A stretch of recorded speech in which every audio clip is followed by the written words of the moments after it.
Ħareġ biċ-ċar li mill-500 € żieda fil-ġimgħa li ħadu l-eks Ministri Nazzjonalisti fil-leġislatura illi għaddiet għadhom qegħdin iżommu mal-100,000 € f'buthom.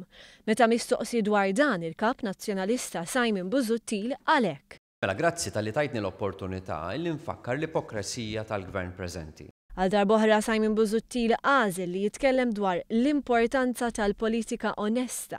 Għal daqstant wara li jenfasizza ħafna fuq il-politika onesta, staqsejna lil Kap Nazzjonalista Simon Busuttil dwar jekk l-eks Ministri Nazzjonalisti għandhom xi jirritornaw lura il-100,000 € li qegħdin iżommu f'buthom.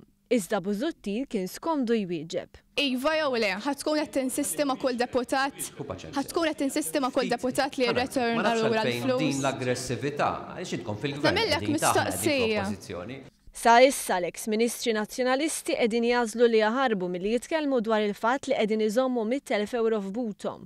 Kien biss id-deputat Jason Azzopardi li mal-ġurnal illum qal li mhux kommess jirritornhom lura.